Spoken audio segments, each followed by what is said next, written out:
While I was pregnant, my husband slept with my sister.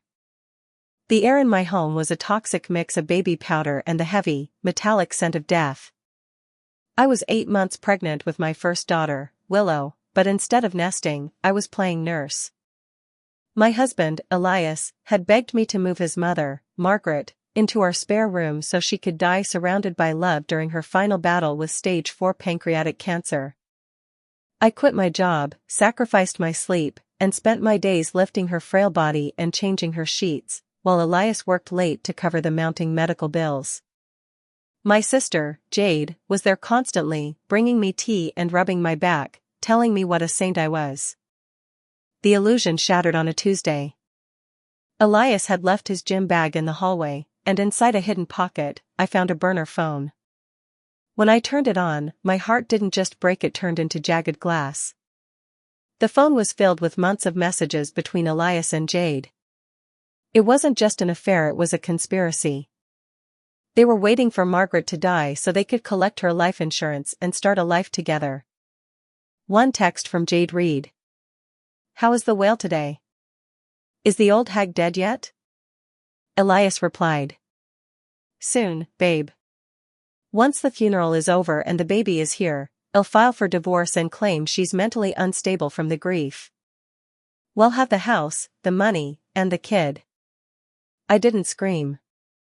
I didn't confront them.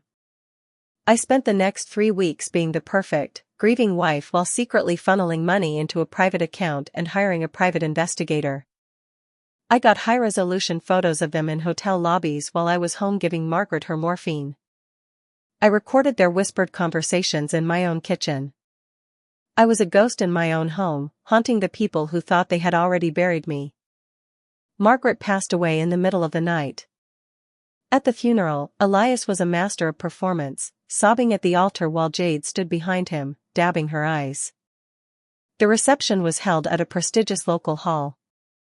Elias had asked me to put together a slideshow of Margaret's life to play on the big screens. It was the perfect stage for my final act. As the room went dark, I stood by the projector. Margaret believed that the truth sets you free, I told the room of over 100 friends, family, and colleagues. So, in her honor, let's look at the real legacy of this family. I hit play. The first slide wasn't Margaret.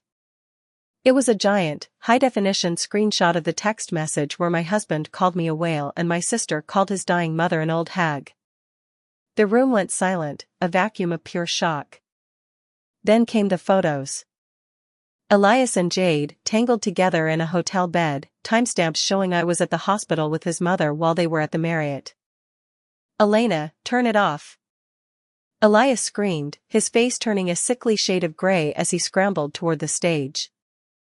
But my brother was already standing in his way. I clicked through every receipt, every photo, and every disgusting plan they had made to discard me.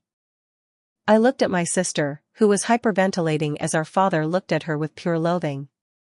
"Eve already filed for divorce," I said into the microphone, my voice steady and cold. "The locks are changed, and your bags are at the dump. You can have each other, but you will never have my daughter." The fallout was a massacre. Elias was fired from his firm within 48 hours. Turns out, partners don't like family men who plot to rob their wives during a funeral. Jade was disowned by our parents and fled to another state after being ostracized by everyone we knew. They moved in together, but without the thrill of the secret and the promise of the insurance money, they tore each other apart. They broke up 6 months later, bitter and broke. 2 years have passed. Willow is a thriving toddler who has never known the touch of a liar. Recently, a woman named Becca messaged me. She was engaged to Elias.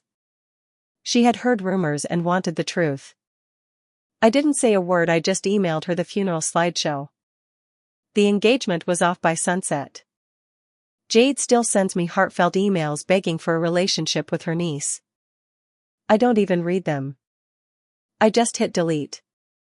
My revenge wasn't just the public humiliation, it's the fact that I am living the beautiful, peaceful life they tried to steal from me, and they are nothing but a faded, ugly memory.